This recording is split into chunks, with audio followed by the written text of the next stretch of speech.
the Monday morning quarterback on the 27th of November 2017 as we move through the month of November rather quickly, I'd say, from WBRN Radio in Boston on the Boston Red Network.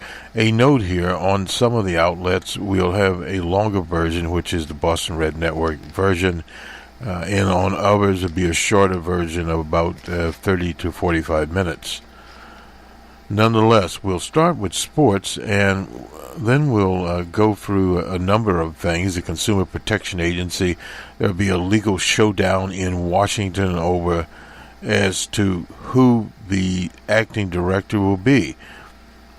The director, long-serving director, Cordy, let's get his name here in a minute there. Nonetheless, he resigned. It was an unfortunate, Corey. It was an unfortunate resignation and untimely resignation that he did, leaving immediately. He left his deputy in charge. We'll get to that one. And then DJ Trump appointed Mulvaney, one of his associates, to temporarily take over the agency until such time as a director is appointed. Then we'll look at Congressman John Conyers, the Dean of the House, longest-serving House member. He's 88 years old. He is going to an ethics investigation process. And then the embattled senator from Minnesota, Al Franken, and a despicable interview by their local public radio outlet. That's the only way we can describe it. I've never seen anything like it before. Anyway, those are some of the high points, and while we're in sports, we'll also talk about a case coming to the Supreme Court to end the monopoly that Nevada has on gambling. Kind of an interesting lawsuit there. But firstly, we'll go to college basketball. Some coaches were fired. Texas A&M. Kevin Sumlin was, as they say, given the proverbial gate. Had a good season in 2012, and then it was downhill from there. They joined the Southeast Conference in that year. He was from Houston, where he was, 35-17, including a 12-1 his final season, so he had a record. His contract spanned 5 years and paid him $2 million annually. Football coaches are always overpaid. Nonetheless, he redshirted his star quarterback, Manzella, I suppose is his name. Anyway, he debuted, that was in 2012. And then in I believe it was 2012, he had a good season. Wait a minute.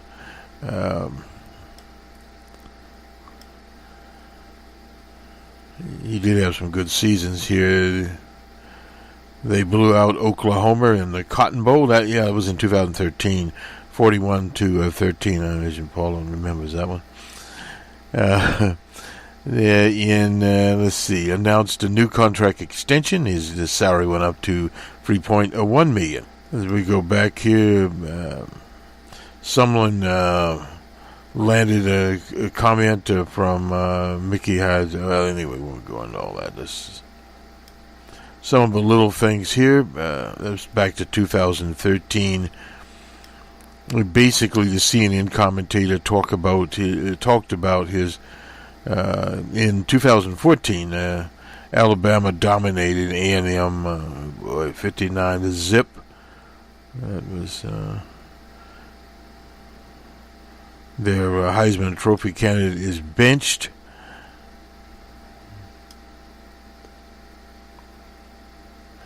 Just all kinds of things going on. Sumlin made a splash, hiring a defensive coordinator from LSU. SLU. Anyway, John Shevers The Aggies beat number 21 Mississippi State, giving them a 5-0 start. This is in 2015, and the long list goes on. Not good there. So, in other words, the fall was coming. The Aggies' offensive coordinator parted. The A&M director gives Sumlin a vote of confidence. That's in 2016.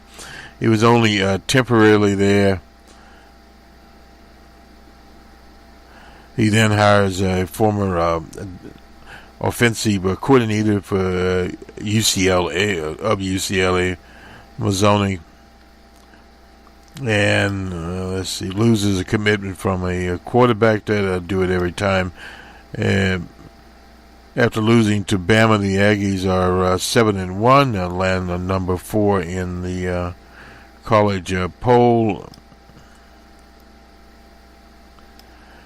And the Aggies lose to Kansas State, 33-28. Let me speed this up a little bit here.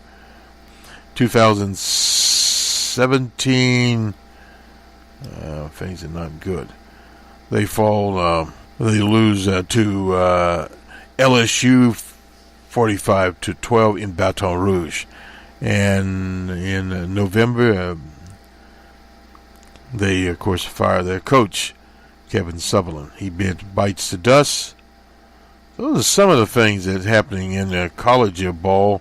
The Tennessee Volunteers decide that they do not want to see the former coach at one time was at Penn State, Sereno. People were demonstrating in the streets. And when this happens, when you get the fan base demonstrating in the streets, you've got some problems, no doubt about that. And that signals that they're demonstrating before the hire. They'll be demonstrating after the hire there. And this is a coach's carousel. This, again, this is the 2017-2008 season. This from ESPN. Begins. Take a look at schools that have decided to change head coaches.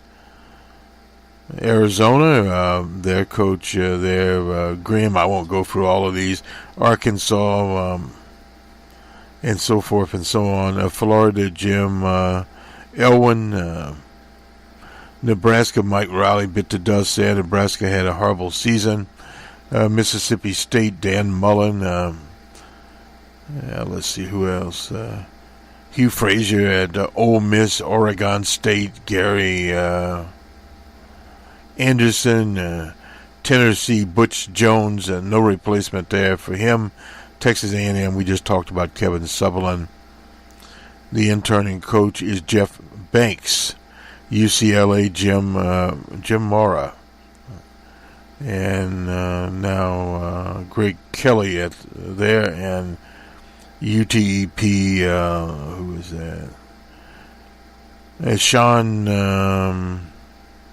Klugler, replaced by Mike Pence in the off season. And some of these, Arizona State, there's no one there. Arkansas, Dan Mullen showed up at Florida. And let's see who else here that you're not gonna. Well, and we got him. Ole Miss, Matt Lanky, excuse me, and so forth. So in other words, these are some of the changes so far in college ball. Let's get the NBA scores here. And remember, Alabama lost this weekend also. In NBA, the Heat was at the Bulls in Chicago. Heat 100 and the Bulls 93. The Suns were at the T-Wolves. The T-Wolves actually won a game. Women. Yeah, they did. 119-108. The Nets were at the Grizzlies. Let's pull that one out. Brooklyn 98-88. Unfortunately for Hillary Monster Clinton, being in Brooklyn didn't do any good. She lost out to DJ Trump. Well, that is what happens there. This is do our sports section. Let's go now to where are we going here? We want to get the Supreme Court mandate in while we are still at sports here. Well, wait a minute here.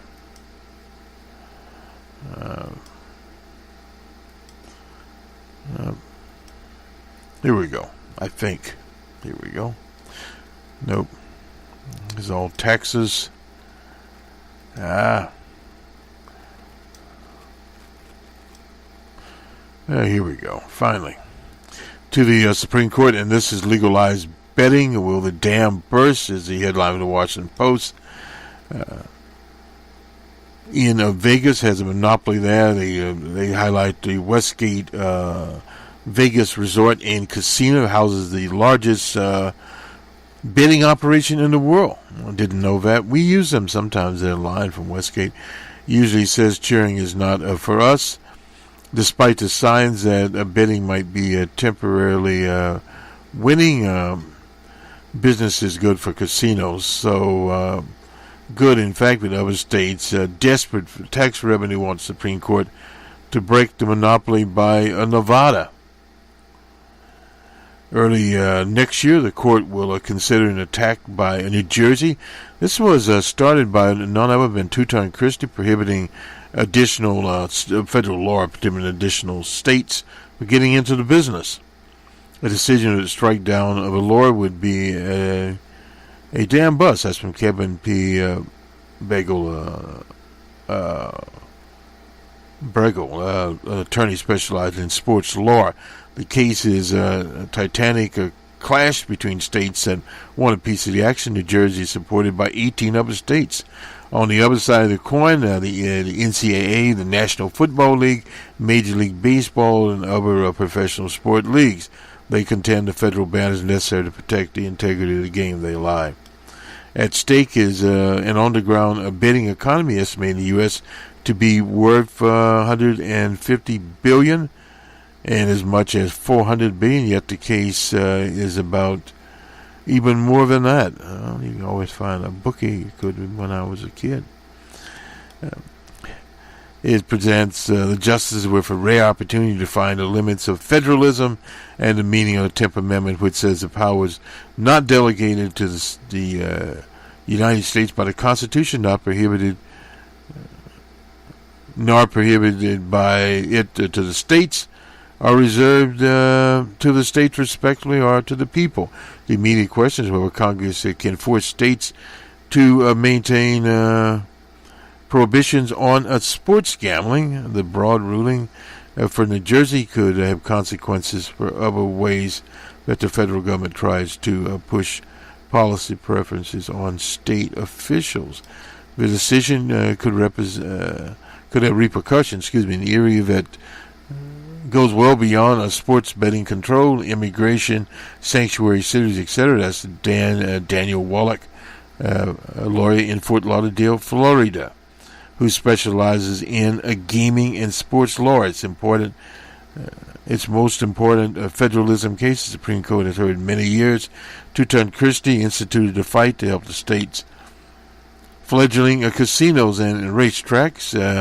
The voters approved a referendum in 2011 to allow sports betting. It was signed into law by Tutan and dared the federal government to try to stop us. This led to a battle in the lower courts with New Jersey represented by the Solicitor General of G.W. Bush, Theodore Olson. You remember him? Lost his wife in 9/11. But he also was one of the lawyers in Gore v. Bush. The league retained Olson's deputy and eventual successor, Paul Clements. New Jersey has lost at every stage, and courts repeatedly uphold the Professional and the Amateur Sports Protection Act. That was in 1992, a long time ago. But as sports betting bettors would say, throughout the record books, now the case is Supreme Court. Wallach just needs to win once.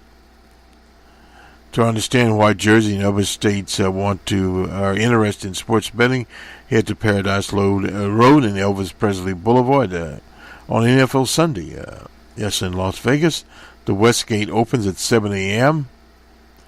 and jersey cargo shorts together at Football Central, a giant auditorium where every NFL game is being broadcast. Greeters hand out maps so spectators can find seats with the best view for their favorite teams. Not heard of that one before. But nonetheless, somebody named Mick Sprektos is in a box with his son and his son's two friends before the game. Sprektos bets $1,000 on each of 6 college football games and has a good day. Now he's back and placed a series of half bets on whether the Packers could outscore, for instance, in total scoring in another over and under. So anyway, Spertos says he bets only in person, and about 40% of the sports bets are placed on mobile apps that operate only within the state. So you can't have what off track there. Anyway, let me finish this article up here. Wallach noticed, this is a lawyer here, an interest in the question of state and federal sovereignty, the fact that the justice accepted Christie versus NCAA despite the law of disagreement among the lower courts and the opposition of the Department of Justice. That's interesting. Casino owner DJ Trump.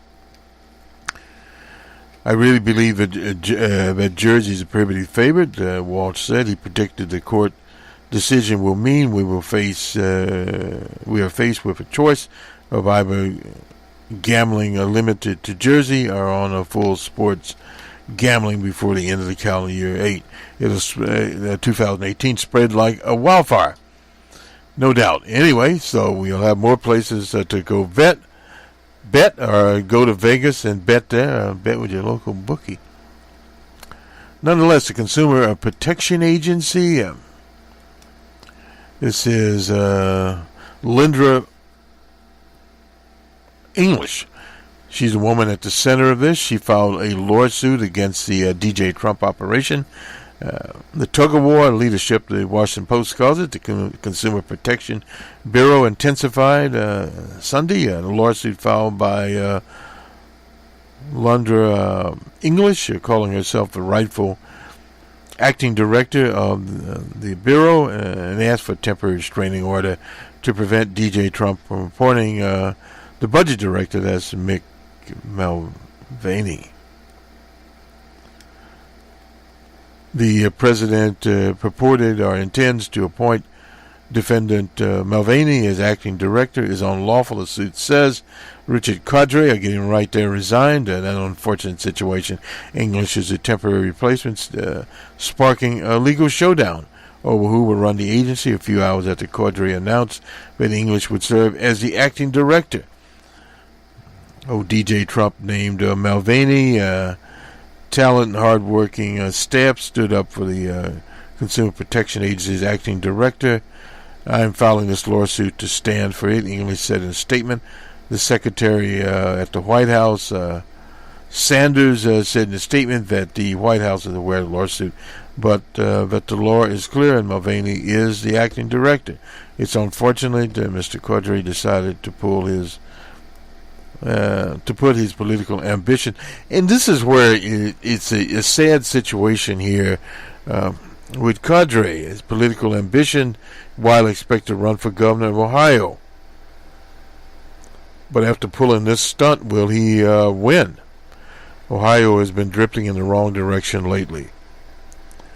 To boost the administration's position, we are incidentally running our candidate from the Bernie Sanders, Nina Turner. Anyway, Mary Loin, the general counsel, sent a memo to the senior leadership on Saturday arguing that DJ Trump has the authority, advised all, I read the memo incidentally, all Bureau personnel to act consistently with the understanding that Mulvaney is the acting director. Well, it's been a long time to get an actual director. The fight for control of the agency has fallen along partisan lines. Richard Durbin, don't hear much from him, said believed English was right in there. Remember that the agency that fined Wells Fargo $100 million for defrauding people who were creating phony accounts. Old Graham backed the appointment of Mulvaney. Well, he would, because Mulvaney's a reactionary that doesn't really believe in the agency at all. The only thing that will turn the agency into disaster is for the real Donald Trump to ignore Dodd-Frank and name the acting director determined to destroy the agency, tweeted Elizabeth Warren, who is a bankruptcy professor at Harvard, who came with the idea. She is the mother of the agency, so to speak. This will be a long fight about the agency, and will go into the 2018 election, where it can be defined. And let's move on here. A little bit of a jam-packed schedule. We talked about it before. When the Congress finally gets back to work again, they have a deadline of December the 8th to decide what to do about the budget. And they're playing down a shutdown. Shutdown used to be a favorite trick of the Republicans. Shut the government down. Didn't work out so good for them. From John Thune, he is senator from South Dakota. There shouldn't be any discussion about shutting down the government. We can make this thing work. He's hoping. The last time, of course, DJ Trump met with the Democrats, came out with a scheme, a temporary measure, and left the Republicans in the ditch, so to speak. I just say it'd be really a potentially wild month. That's from Representative Charlie Dent. He's from Pennsylvania, and on the Appropriation Committee. On the current law, Congress must appropriate no more than $549 billion for defense programs, $516 billion for non-defense programs next year. But the Trump administration and an assortment of fools known as defense hawks want $600 billion, and Democrats are demanding a dollar-for-dollar increase in a non-defense spending. Talks before the Thanksgiving holiday focused on raising the spending limit somewhere between $180 billion to $200 billion over the next 2 fiscal years. Combined went nowhere. The GOP tax bill is being considered. No doubt about this. From Amy Klobuchar, the decision made during the next month will affect Americans' economic well-being for the next decade, 10 years. Our job is to break through all the tweets and noise and focus on the economy at hand. I guess she read Nate Silver's book, The Signal and the Noise. Who knows? Anyway, all kinds of signals coming out here when we get to the Al Franken piece. Democrats have pushed for the passage of bipartisan legislation drafted in the Senate that would stabilize the market for individual insurance coverage established in 2009 under Obamacare. DJ Trump canceled the payments. This is to insurance companies. They need to fix this. There's a lot of things to be fixed. Conservative Republicans, which have opposed the move. Moderate Republicans, Susan Collin and Lisa Murkowski of Alaska, have said they would like to see the bill, stabilization bill. In a declaration that could put Democrats on edge, Trump said in one of his famous Thanksgiving tweets he would continue to push for repeal of the law entirely next year. So he's going now for next year thing. 2018 before the election sets in. He announced the end of Deferred Action for Childhood Arrivals program, giving Congress until March to work on that.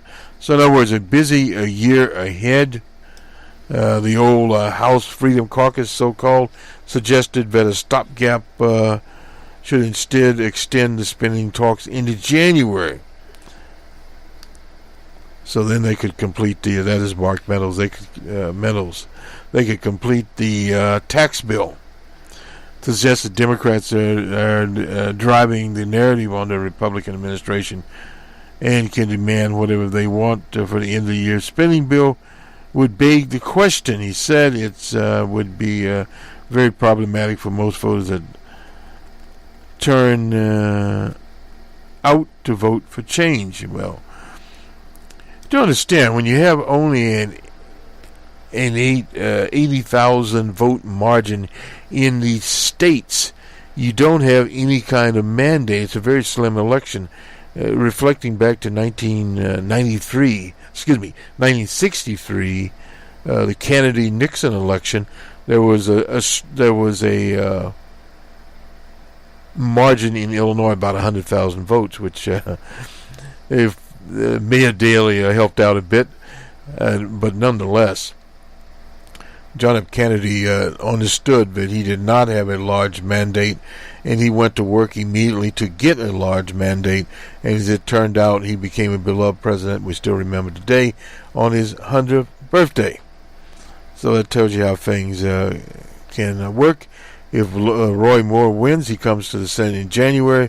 There's going to immediately be an ethics investigation, which is going to be a cloud and a distraction there. That's what John Thune says.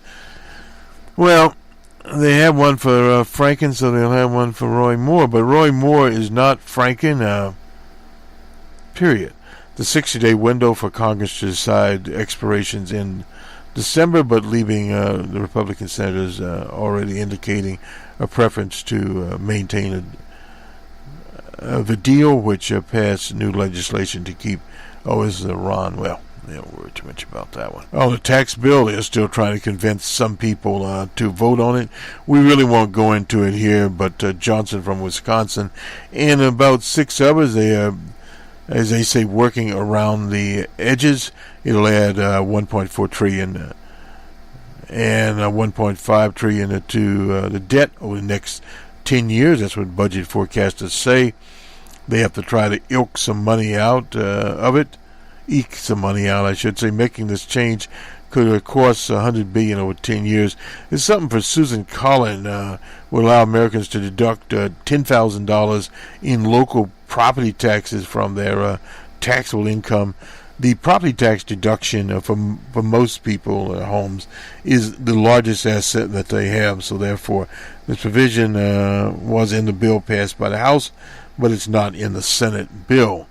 These are all gimmicks. Unfortunately, for the majority of taxpayers, these so-called cuts of the Trump bill is only temporary. 6 Republicans are holdouts on this. There are 52 in there, and expect to unite in opposition. Typical tax bill requires 60 votes. If they were held at 60 votes, they would never pass this. This is a hijacked operation for reconciliation that only requires a majority of the votes, but it has to relate to a tax bill. So there's some things going on here, arguments going on here, in terms of even the so-called pass-through, with corporations using it, to allow deduction at 17.4% of their income from tax liability. They want to extend it to 20%. That's just basically working around the middle. To Roy Moore, as we move towards this little segment, I don't spend much time on it. Suburban women in Alabama, they want to figure out what's going on in these suburban locations. In the closing day, there's some that feel that this is very crucial. In Huntsville, a fast-growing and highly educated rocket city, Doug Jones signs have sprung up. Not a very good sign there. And a number of Republicans, they talked to Susan Turner, the chair of the English department at some place called Calhoun Community College in Huntsville, says that she went to church every Sunday and helped raise money for Beauregard Sessions. I'd like to see someone in there who supports Trump, but I believe the women who accuse Moore. She's 67 years old. She put a Doug Jones sign in her yard. And the only thing Trump could say is that Schumer Pelosi puppet, who is weak on crime, weak on the border, bad for the military. Got to be kidding. Anyway, that's what DJ Trump sent out, would be a disaster. Well, in the Senate, if the Republicans have a majority, Mr. Jones would not be a disaster, period. Most European females and conservative Alabamans have no recent experience of voting for a Democrat in a federal election. In 2012, the last federal election exit poll was conducted. Just 16% of European women voted to re-elect President Barack Obama, who performed 4 points better than Hillary Clinton in 2016. So that tells you how tricky this is. In rural Alabama, a few female voters say they're ready to bolt the GOP. A choice between an alleged predator and a supporter of abortion on demand. That's from Teresa Ferguson, a Moore supporter from a town 50 miles south of Huntsville. She has been advising her peers to face the Supreme Court. And these are, you see, this is, we'll talk more about this in the Franken piece. This is the thing that divides, distinguishes, I should say, from some of the quote-unquote Democratic rank-and-file liberal types than the Republicans. They've always known where their target is, and they go with the target. That's why many that dislike DJ Trump, particularly European women, went with DJ Trump. Period. It's very defiant when the story of first, as from Dale Jackson, an influential talk show host in the Huntsville area. He shuddered a little, and then, of course, he turned around. And as Moore and his wife made their way, Jones and his wife made their way to Huntsville from a women's event on Thursday, Jackson and Corla took turns defending Moore. Ed Henry, you've heard of him. He's a Republican state representative who stood by Moore from the very beginning, said the candidate was getting past the story and training his guns on the media. Favorite trick right there. Only 3 hours, callers questioned the timing of the accusers over the 3-hour talk show. Incidentally, we will have a talk show version next week. Not sure which date we'll have it, and probably one of the questions will be, topics will be Al Franken, Roy Moore, and John Conyers. Anyway, sort of up there. Let's move to John Conyers. John Conyers is just from the BBC, but he is the dean, the House Judiciary Committee, and you got to remember who he is, the ranking member on it. He had to step down, his forced step down. Prominence. He joined the Congress in 1965. He's 88 years old, and never not he'll run for election. But what he says, re-election, he's tweeted that he would like to remain as a ranking, would have liked to remain as a ranking member on the Judiciary Committee, but he could not, in good conscience, allow the charges to undermine his House colleagues. What happened here, he settled a lawsuit for $27,000 in 2015. That is, what, 20,000 pounds. Anyway, a confidentiality of a former staff member who alleged she was fired for rejecting his sexual advances. He's also accused of repeatedly making a sexual advance and improper touching of other female workers. That's according to a signed document on BuzzFeed. Kanye said that many of the allegations were raised by the document reportedly paid for bipartisan alt-right bloggers. I deny these allegations, many of which were raised by documents reportedly paid for by partisan alt-right bloggers. I very much look forward to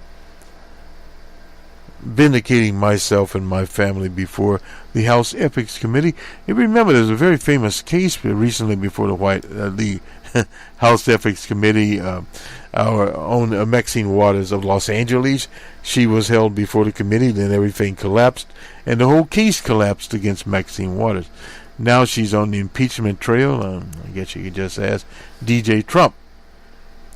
Pelosi called him an icon who has advanced women's causes. However, she tweeted in reference to John Conye's zero tolerance means the consequences, no matter how great an individual's legacy is, it's not a license for harassment. He's the latest member of Congress to have some problems. And Paul Ryan had the audacity to call it extremely troubling. Anyway, let's get to the Minnesota very quickly here. The Koch brothers are in the media racket.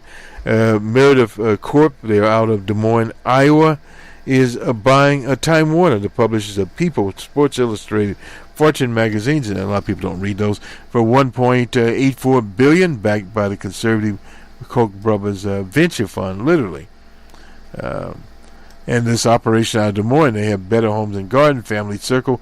You can see why they're in trouble right there. But they still have a readership of 135 million people and a paid circulation of 60 million. So there's some people still buying the magazine. The Koch brothers, of course, are known for paper towels, Bonte, and Dixie cups, I guess.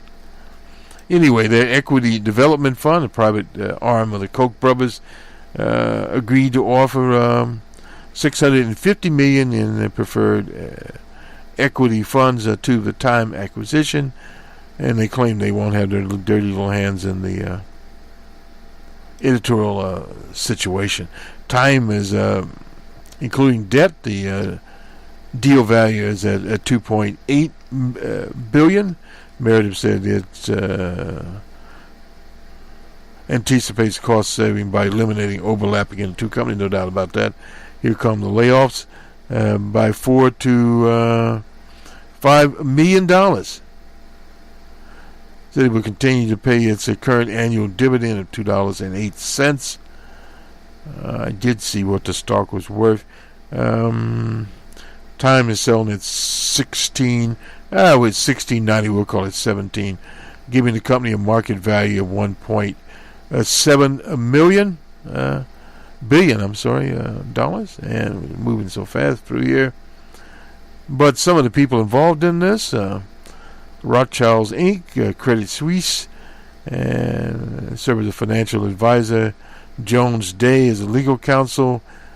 Credit Suisse, Barclays, and Citigroup Global Markets provide debt financing for the deal. So, in other words, here we go. All cash deal of $8.4 billion involved there. Let's move on here to. We're not doing bad for time. We have an Al Franken interview here with someone from the Minnesota Public Radio.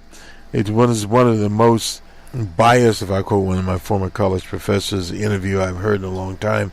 This person tried to play Perry Mason for a day, to forcing Al Franken into admitting that he actually committed these acts of harassment against the women. Let's just briefly go over these acts. Firstly, it came out from a person that was or is a talk show host out in Los Angeles, and at the time Franken and this person Trendy were, what's her name, Trendon, or whatever her name is, were were performing for USO event, and they were rehearsing their act, and there was a kiss involved, and this was before Al Franken ever went into the Senate. Well, we'd have to ask, why did it become a story? Well, it fed to the media, and it turned out this personality in Los Angeles was an associate of none other than Sean Hannity. So now you can understand what drove these events forward. And when you have these kind of events that feed into the news media, that is itself a major problem there. And then you had another episode at the a state fair there in the Midwest, where a lady alleged that Franken touched her on the hip.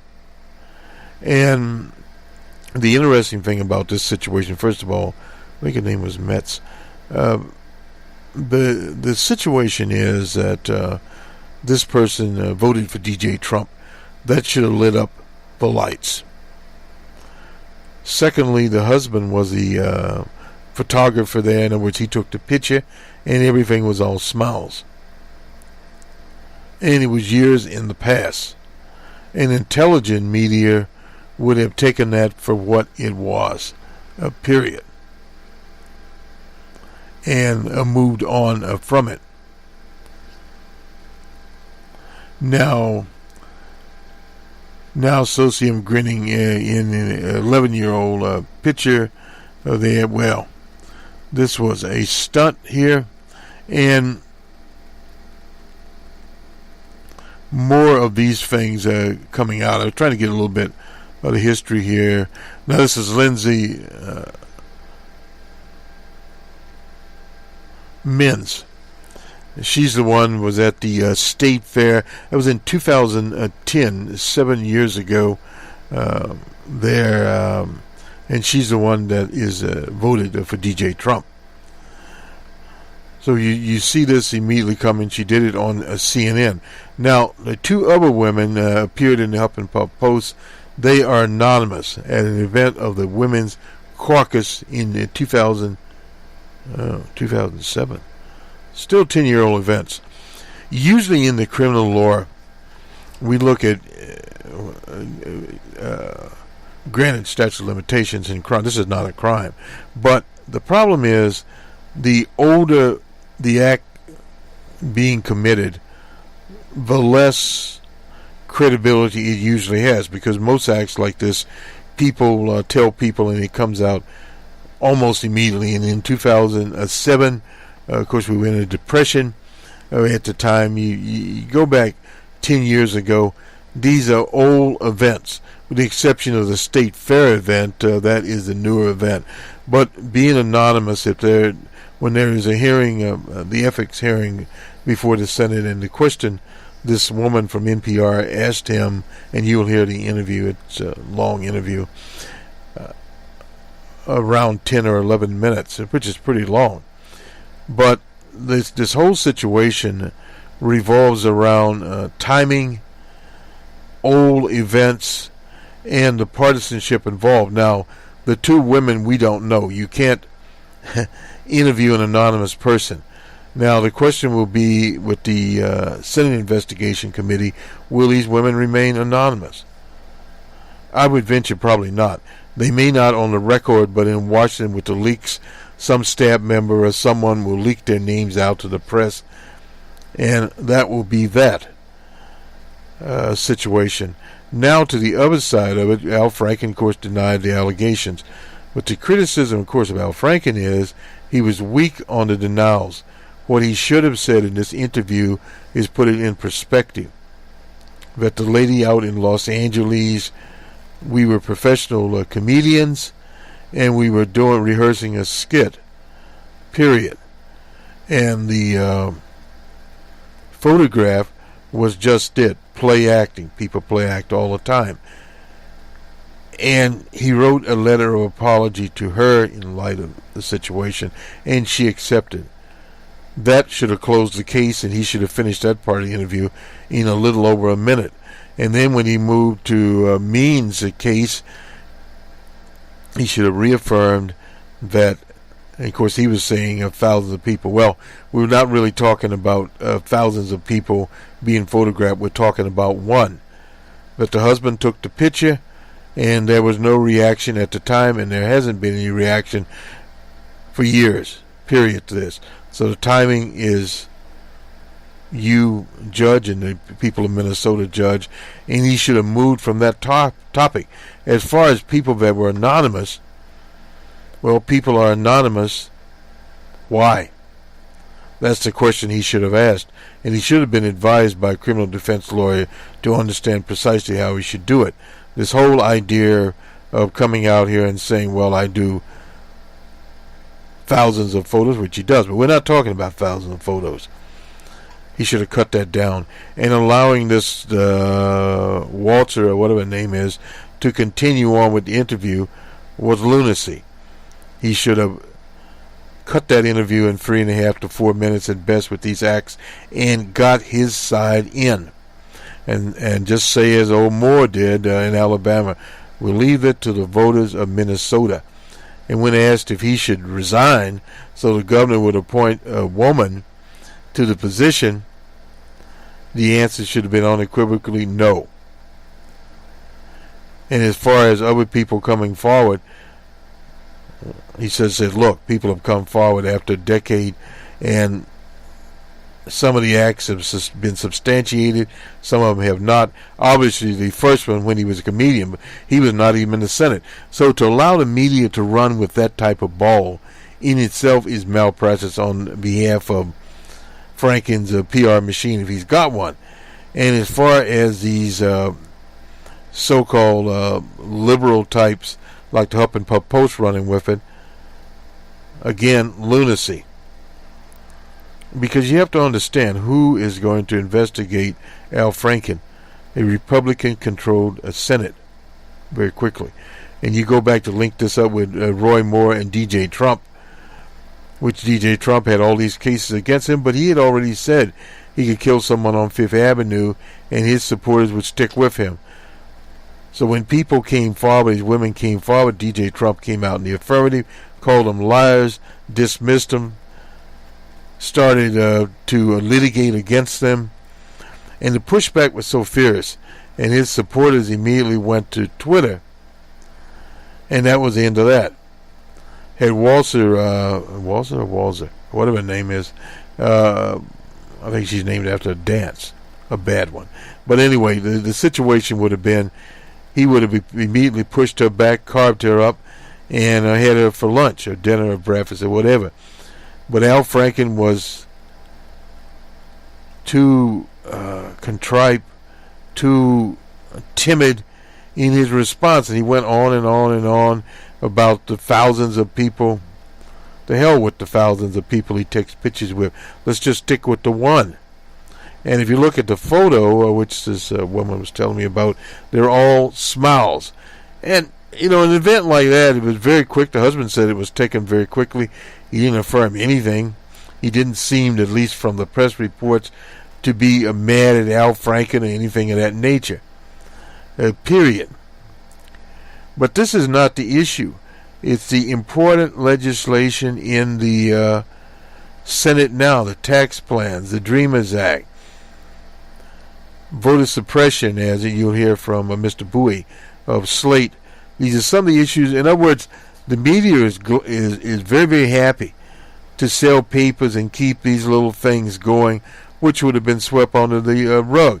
Not to say that harassment, and this is something we need to delineate very quickly here. Most of these complaints of harassment are done in the office, as in with John Conyers. They are not against constituents.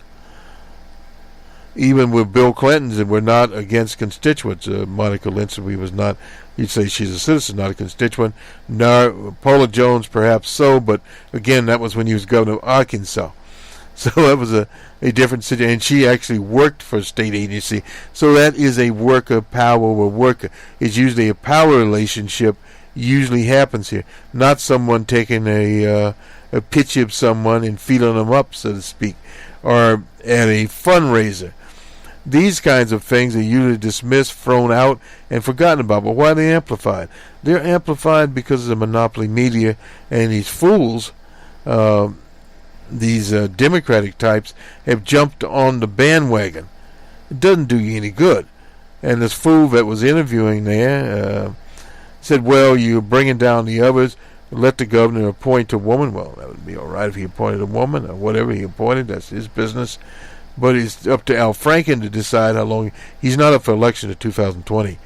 And 2020 is a long time away. Will he run for re-election? Who knows? Maybe, maybe not.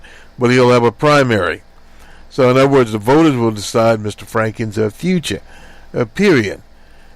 And this ethics report, when it finally comes out there, we can then talk about it intelligently.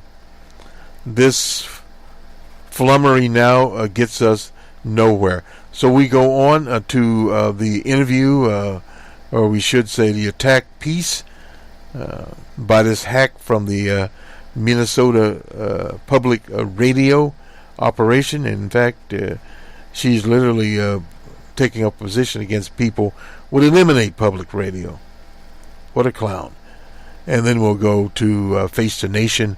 They have an interview there of their panel talking about the machinations in Congress, Mr. Bowie about voter suppression, and a number of problems in Alabama. It is voter suppression. Don't forget that. Much more important than feeling up people, because you have to look at where women stand with the Republican Party.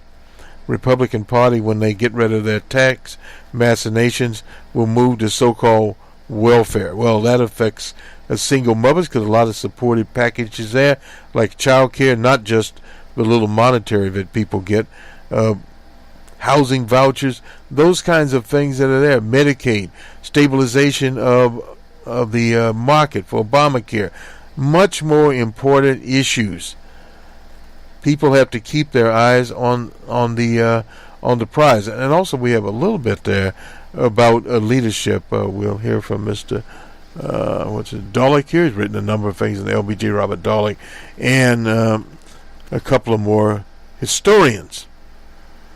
Have a good week, everyone. We'll talk to you soon, and we will have a call-in program. What we'll do for the call-in program, we obviously hope you'll call in and be somewhat disciplined, or we'll cut you. Anyway, the button will drop on you, so to speak.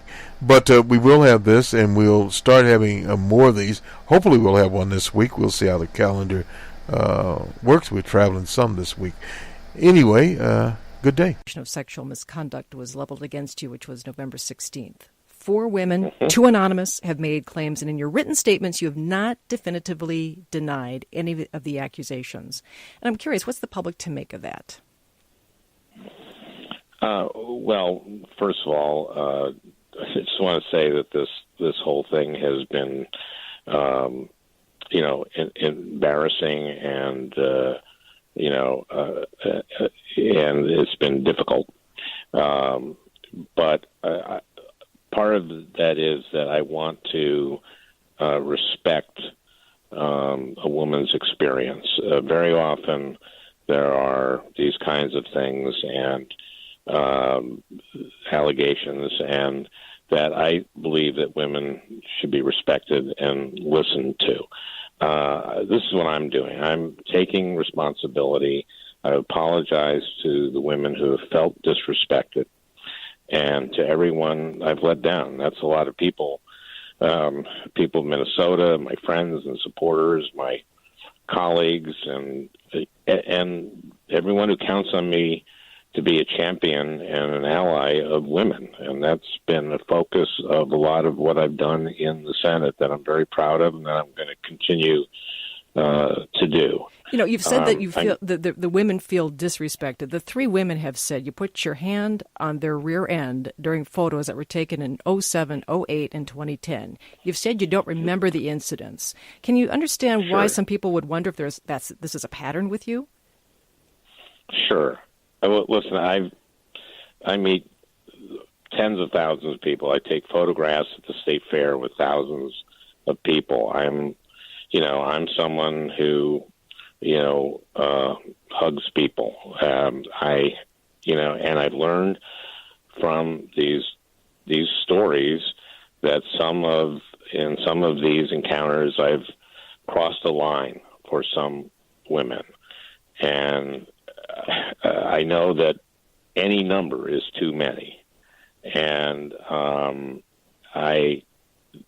if they feel that this encounter has been, my embrace or something has been inappropriate, I respect their feelings about that. I think women need to be heard.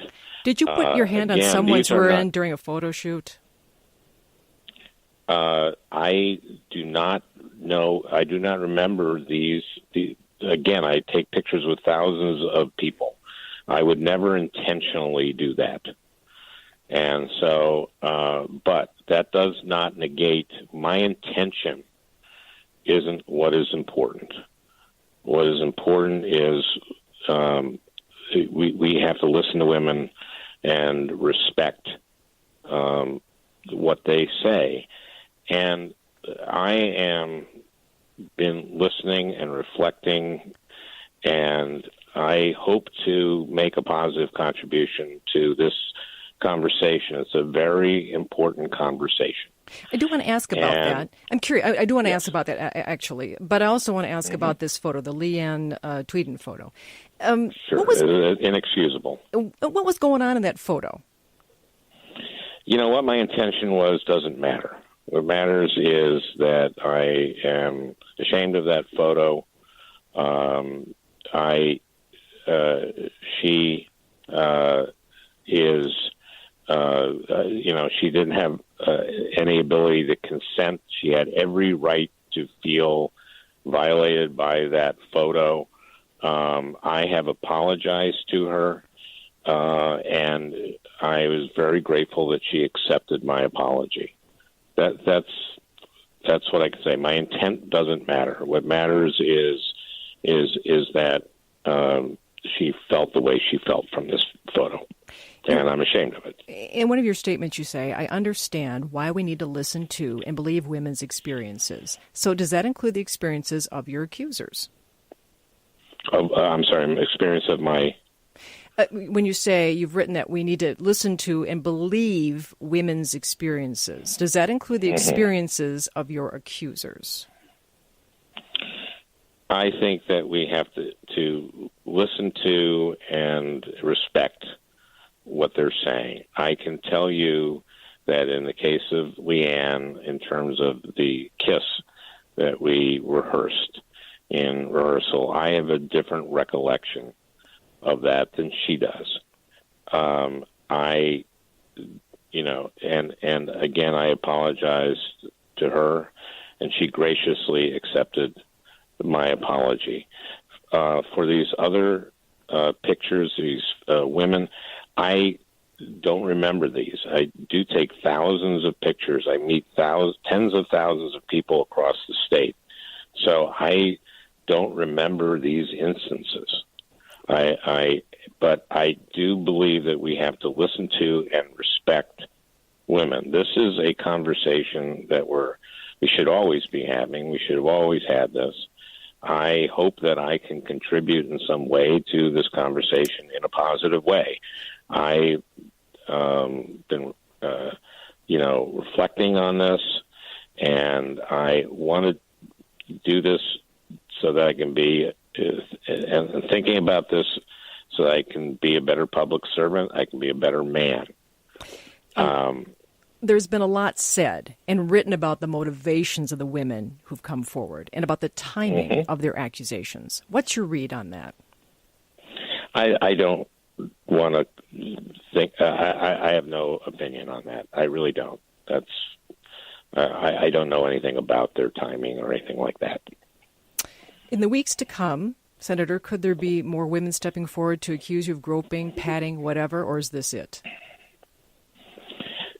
Look, Kathy, if you had said to me 2 weeks ago that that a woman was going to say that I had made her uncomfortable and disrespected her in one of these ways, I would have said no.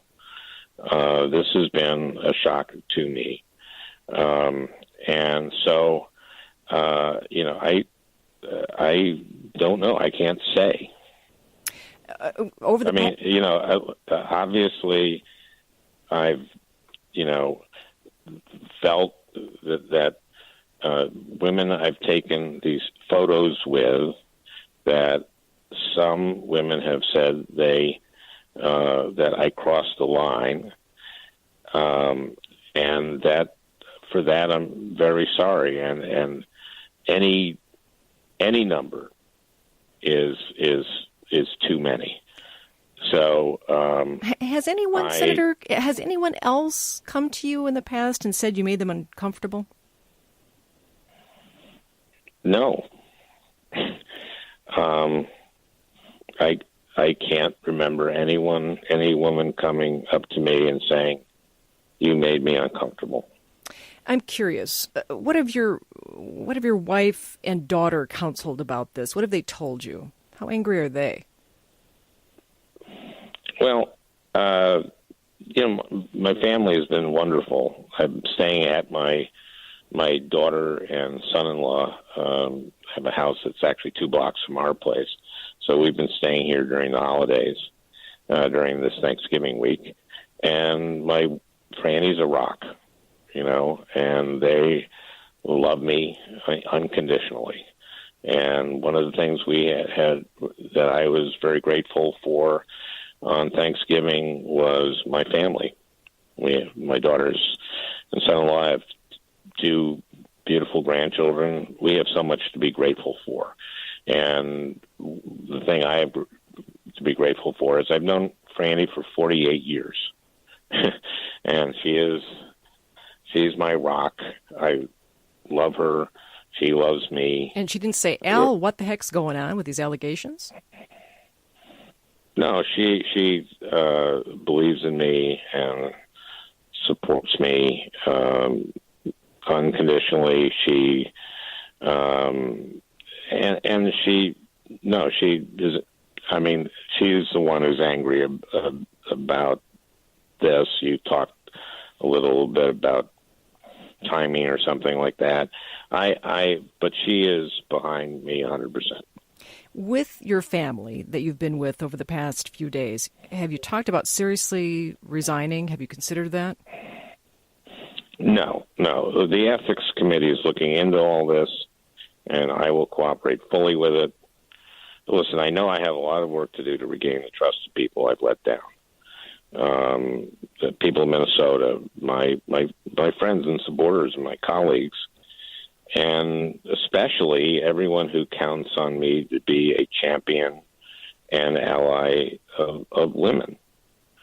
And I have spent a lot of my career fighting for women. My second piece of legislation that passed into law protected women who work for military contractors. If they were sexually assaulted, they could go to court because they otherwise had to go to a mandatory arbitration that was controlled by the company. And that was something I feel I've been working in this area. I continue to do that. I've been pushing bills on women in the workplace, being able to get into court. This is something that happens in every kind of workplace. This is why we need to have this conversation in this country. Yet, why I'm hoping to be able to contribute to it. Yet, rape survivor Abby Honold, who you were working with on that bill that would help survivors of rape, says, you know what, you've lost her confidence. She has another author on the bill, that's Senator Klobuchar. What do you make of that? Right. I respect Abby so tremendously. She was so brave to come forward with her story. And I was honored to work with her developing this piece of legislation that will help survivors of rape. And I'm sorry I let her down. I completely support her decision to have Senator Klobuchar lead this bill. And my firm hope and my belief is that this will be signed into law, that this will become law. Senator, you've said that you want to be an ally to women, that you want to be a champion, work on their behalf, that you truly respect women. But isn't resigning and allowing Governor Dayton to appoint a woman to fill your seat a more powerful gesture? I mean, the woman the governor would appoint would vote as you would, wouldn't have your baggage, and you can continue to work on behalf of women outside of Congress. I'm committed to working as hard as I can here in the Senate for the people of Minnesota. The Ethics Committee will be looking into all of this, and I will work with them in every way I can. And then I know I have a long way to go in terms of regaining the trust of people that I've let down. And I know that isn't going to happen. That's not going to happen overnight. There aren't any magic words I can say. But I hope that I can regain that trust. And there's work to be done right now on this tax legislation that would be a total giveaway to the wealthiest Americans and to powerful corporations that would affect Minnesota and the rest of the country in a terrible way. And I'm going to fight that. And I'm going to be asking the tough questions in hearings. I'm going to Senator, if you continue to do my job. If you fight to stay in the Senate, regardless of your intentions, isn't there a clear possibility that you become less effective and become a big distraction from the larger issues that you've just pointed out that Democrats need to focus on? I think this will take some time, but I think that with I'm taking responsibility. I've apologized to women who have felt disrespected and to everyone I've let down. I'm cooperating fully with the Ethics Committee, and I am trying to handle this in a way and that adds to an important conversation, and to be a better public servant and a better man. That's what my goal is. Should the Ethics Committee process in your case be public, would you waive the right to any secret proceedings and have this all of it be made public? You know what? I have never. I'm not on the Ethics Committee. I've never had I've never been involved in any of that process before, and I don't know about that. But I know that, for example, with Senator Ensign, that material, I believe, became public, and so that is my understanding. I'm sorry that I don't know more about that ethics process. I just know that we. At the table, we turn to our panel. Susan Page is Washington Bureau Chief of USA Today. Rehan Salam is Executive Editor of the National Review. And Jamelle Bouie is the Chief Political Correspondent for Slate and a CBS News contributor. Susan, I'll start with you. Roy Moore, the White House would distance themselves at first, but now the president is all in. He tweeted this morning against Roy Moore's opponent. What changed? Well, I think the president sees some parallels, perhaps with his own situation. He was accused of sexual misconduct. He won an election anyway. I think he would also very much prefer to have a Republican vote in the Senate rather than a Democratic vote. And this will be a big test for voters in Alabama of the personal versus the political. The politics of Alabama say any Republican will beat any Democrat. But we're at a moment in our country's history where there is an attention to the personal behavior of powerful men, and that might turn this election. We just don't know. Jamelle, there is maybe a split, maybe there's not a split, but there appears to be a split between the president, who doesn't believe Roy Moore's accusers, and Senate Republicans, right, including McConnell and Mike Lee, other senators who've looked at the evidence, looked at the responses from Roy Moore, and said, we believe the accusers. Do you think that split matters? What do you think happens with that split? I think that split matters in terms of what happens if Roy Moore wins. If Moore ends up prevailing in this Senate contest, then Senate Republicans who have, as you said, stated that they believe the accusers have, in both harsh words and not so harsh words, condemned Moore, will have to deal with the fact that they now have an accused child molester in their caucus, and I think there will be serious pressure to expel him from the Senate as a result, and that is a direct blow to their attempt to get through this busy December to advance their agenda, and it's a major political weight for the entire party. And I'm not sure that President Trump is necessarily looking at this a couple steps down the road. I think he's very much focused on I got to get a win. But once you just back away a little bit, having more win and then come to the Senate presents just a whole host of political problems that will not be easy to deal with. And cultural ones, because if this moment is one in which we're trying to figure out whether the culture enables, the question is, Rayon, whether the voters of Alabama are enabling this kind of behavior, which is to say somebody gets accused and then their party rallies around them and it kind of covers over the accusation.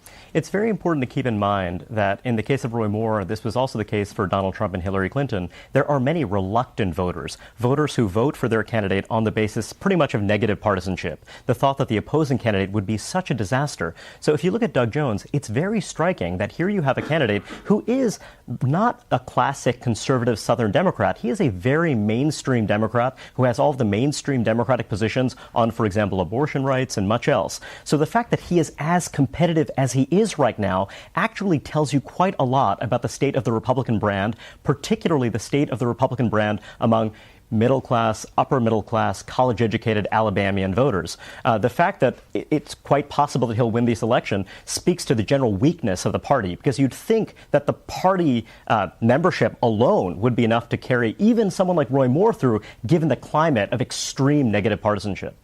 What are the Democrats looking like in Alabama, Susan? I mean, are they going to rally? Are they as undone by these allegations, or might they not turn out and Roy Moore will make it? It is not clear that Democrats are going to be energized, especially African Americans in Alabama. And this is, I think, a bit of a dilemma for Doug Jones, because if you brought in Barack Obama to kind of rally African American voters, do you then repel some of those Republican voters that don't want to vote for Roy Moore but have been long opposed to Barack Obama? I think that is one of the complicating factors here.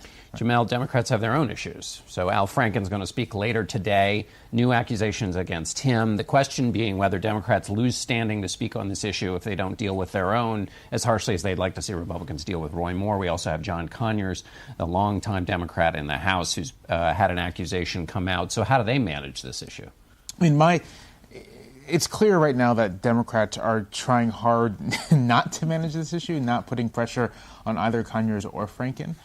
My sense is that you're right, that their credibility on this issue depends on being able to take a strong stance on it, even if the details of, say, Franken's incidents are sort of, I think, an order of magnitude different than what Roy Moore is accused of. But even still, it requires, I think, decisive action to show the public that the party is taking these things seriously. And in the case of Franken, it's not as if there were pressure for him to resign that they would be endangering his Senate seat, right? Like, politically, this isn't a direct threat to their minority or future majority. So my view is that Democrats really should take the lead on this, and that it does not reflect well to be so hesitant to put pressure on Senator Franken. You know, his offenses aren't as serious as Roy Moore, but they're just so stupid. You know, he's a U.S. senator and he's groping women at the state fair. What was he thinking? He was no longer a comic at that point.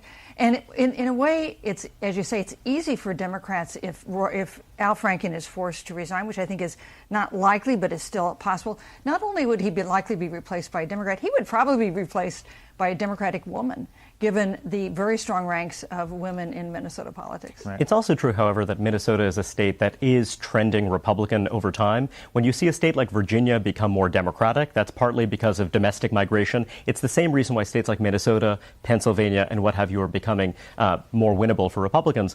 So, you know, the next election there for his seat is going to be in 2020. That's a fair bit of time. The question is, does the party matter more than Al Franken's own survival and success?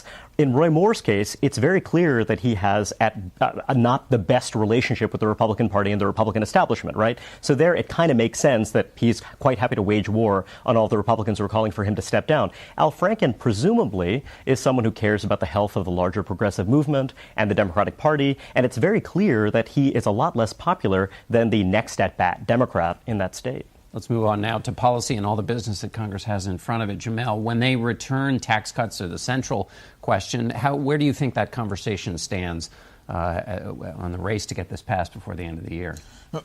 At the moment, I think the Republican tax bill is coming in for a fair amount of criticism for its its expense, its sheer cost, that these tax cuts will end up adding huge amounts to the federal debt, the federal budget deficit. And I think that there are some Republicans who have begun to voice their concern about that fact. Susan Collins has stated that she is not happy with where the Senate bill stands right now. So I think if there's a path to this happening, it's going to revolve around sort of finding ways to, much frankly like the healthcare battles earlier this year, finding ways to assuage those handful of Senate Republicans who are not entirely comfortable with either the policy consequences or the potential political consequences of the bill at hand. Susan, what do you think is going to... Are these real blockage to getting this passed in the Senate, or can they be dealt with, these recalcitrant Republicans? I think what the amazing thing is that this tax bill is still alive in the face of like 25% public support and no actual coherent tax plan of the two that the House and the Senate agree on. And yet there has not really been stated opposition by any Republican senator. Ron Johnson expressed some concerns, but it was more like a bid to buy him off with something. So I think it is possible that they pass a tax bill, and I think that is remarkable. Ideologically, Rayhan, how does this bill match between the Trump view of the world and the sort of traditional Republican view of the world? Well, it's a very awkward marriage of the two. One could argue that Republicans learned one lesson, kind of half of a lesson from the populist moment. That lesson is, well, it's okay if we tax affluent blue state professionals. But with that revenue that you gain from taxing those folks, they've wound up giving it in the form of corporate tax cuts rather than in the form of tax cuts for lower middle class and working class households. That is a very odd lesson to draw from the populist moment. However, there's another side of this, which is that a lot of people have argued that, hey, you could have done this in a bipartisan way. I think that is very, very unlikely. Speaker of the House Nancy Pelosi knows that you need complete clarity on this. If you had had some Democrats cooperating, that would have muddied the issue for Democrats. So this is always going to be something owned by Republicans. And that's why they shouldn't have gone so far, in my view, on the corporate rate cuts, because they're still going to offer a better deal to those constituencies, to put it crudely, than the Democrats. And really, this was a way of winning over Trump. And it's not clear that Trump has a good sense of how the politics of this ought to work. It's not clear to me that anyone has a real appetite for a 20% corporate tax rate, that they're actually going to go to the polls on the basis of a 20% corporate tax rate. Right. I want to end with a philosophical question, Susan. I'll start with you, which is there's a lot of things that get covered, but there's stuff that doesn't get covered in these periods. And I wondered if each of you have an idea, something that you've noticed that's been happening that deserves more attention that's out there. Susan, also. You know, one of the things we've talked about on this roundtable is how the Republicans have been unsuccessful in delivering anything since winning unified control of the Washington Capitol. Well, if you look at state capitals, that's not the case. Big Republican gains there. If you look at even a hot button issue like abortion, Republican state legislators have managed to pass bans on abortion in some circumstances just in the last 6 months since the last election. In 5 states, bans on abortion in certain circumstances. 11 states, major restrictions on abortion. In 3 states, new restrictions on funding for Planned Parenthood. So the gridlock that has affected Washington has not affected state capitals and the Republicans who have made big gains there. And that shows the importance of the midterms next year, not just for Congress, for these state legislatures, too. So in our conversation about Alabama, we talked about black voters in the state and their enthusiasm. Before the Virginia election, there was a lot of talk about black voters and their enthusiasm. But I think lost in these conversations about African-American voters is the very real fact that efforts at voter suppression are ongoing in the states, efforts to sort of restrict access to the ballot. And then on the federal level, it is simply the case that of President Trump's cabinet members, Attorney General Jeff Sessions has been remarkably successful at turning the Justice Department's mission away from its charge of defending the civil rights of Americans. And I think that's going completely under the radar in our sort of focus on whatever the president is saying on any given day. Rayhan. One of President Trump's unique contributions to this debate has been this idea that the United States ought to take a more strategic approach to trade. That's something he's been arguing for, over 30 years. Yet there's a real possibility that his tax reform, the one that he's endorsed, will actually widen U.S. trade deficits and will actually put the U.S. tradable sector in a more vulnerable position, that moving to a territorial tax system is something that will actually facilitate the offshoring of production and much else. So there are 2 elements of the Trump message that seem to really be contradicting each other. And the question is whether those elements in the administration who care about trade, who care about a more strategic approach, will eventually gain the upper hand, because right now they're not. All right. Thanks to all of you. We'll be right back in a moment with our book panel.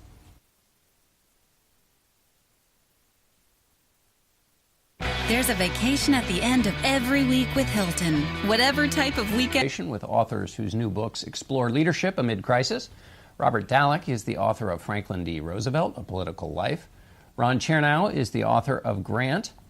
Nancy Kane is the author of Forged in Crisis. And Mark Updegrove is the author of The Last Republicans. Mark, I'll start with you on this question of what is your... You call your book The Last Republicans, not The Bush Family or something. Why that title? Well, because it was clear that the Bushes represent a last, the establishment Republican Party.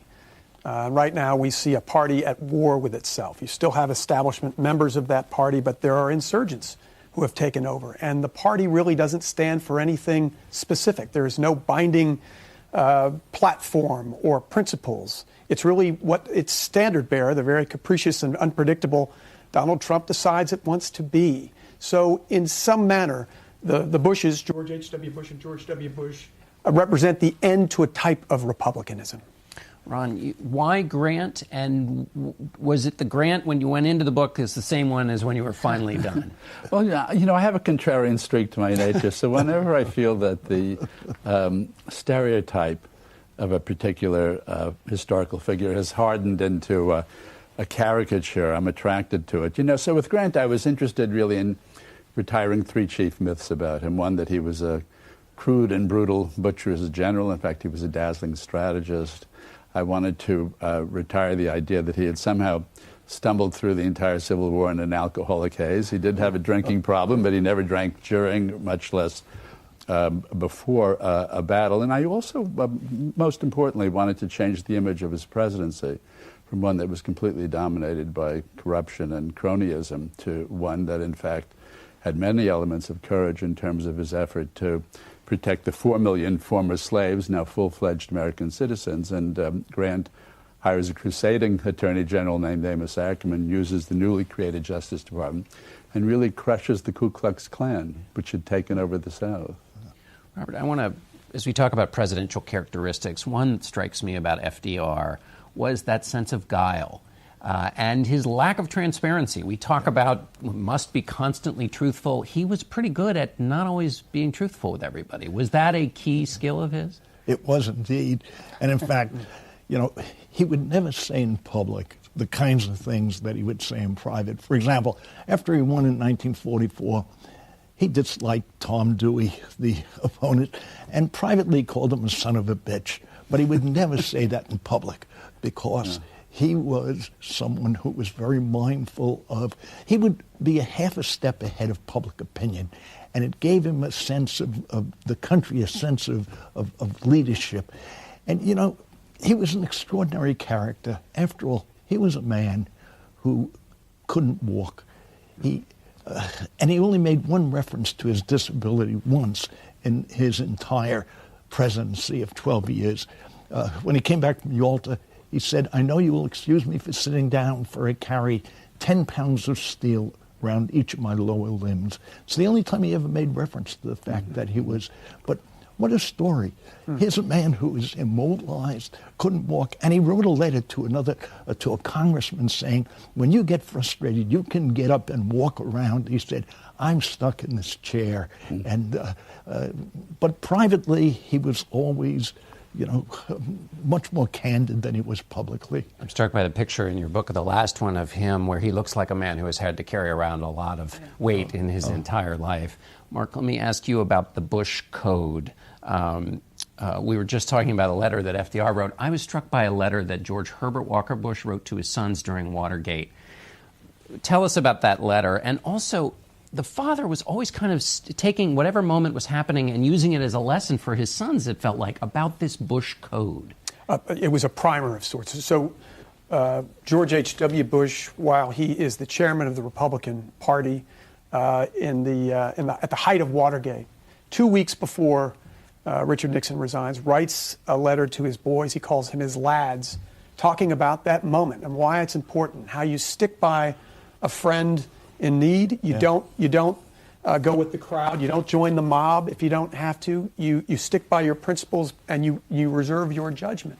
One of the things he says in that is, understand that power accompanied by arrogance is very dangerous. It is particularly dangerous when men with no experience have it, for they can abuse our great institutions. And that's amazing, because the first part of that is clearly about Richard Nixon, the arrogance and power. The last part of that is a hypothetical. Yeah. Somebody with no experience. Nixon clearly had experience. He had been a congressman, he had been a senator, he had been vice president. And so this is a hypothetical, and so it wasn't hard to infer what the Bush family felt about Donald Trump as he emerged as the clear man to beat in 2016.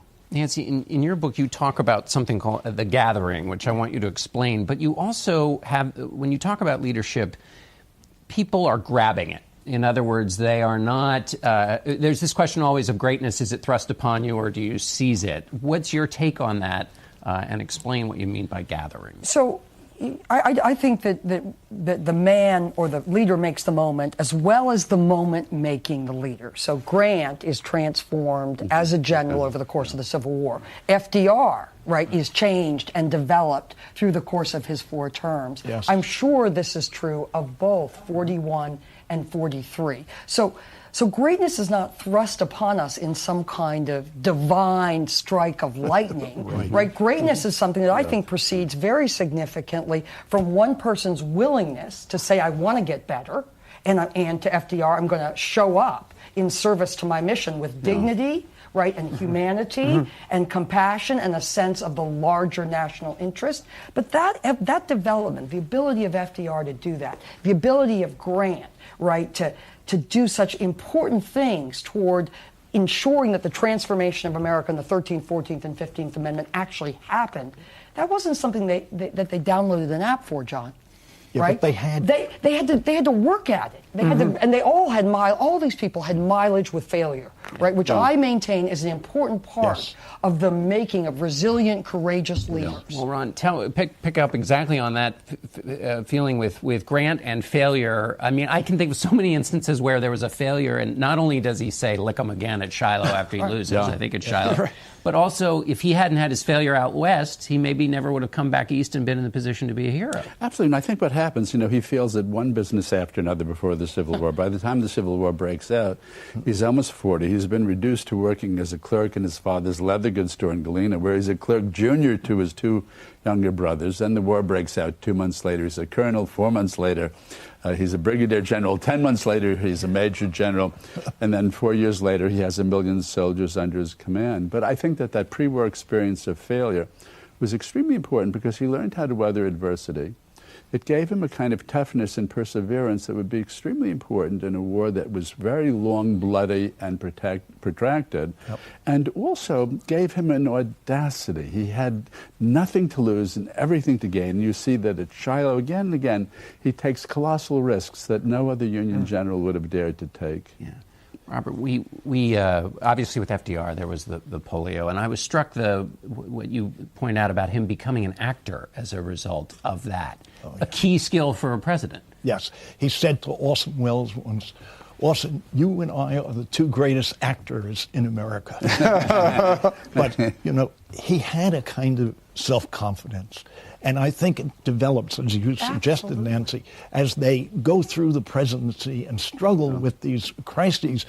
But Roosevelt's idea of the presidency was FDR in the White House. See, that he was the man to do the job. And of course, he had the example of his distant cousin Theodore, who had been talk about confidence, right? That's right. Yeah. And Rio. And he came from a distinguished family. They were patricians, and it served him brilliantly. But it's very clear that great leadership grows from deeply held values. Yes, right? Exactly. And that's so obvious in the case of both Grant and FDR. And also, I think one thing important to emphasize at the moment is, honesty. Grant, as president, was such a stickler for honesty that one day a visitor came to his office. You could just walk into the White House at that point. And Grant, in his office, hears the White House usher telling someone that the president is out of the office. Well, when the stranger leaves, Grant pops out of the office and says to the usher, he said, "You should have said that I was otherwise engaged." He said, "I don't lie for myself, and I don't like people lying for me."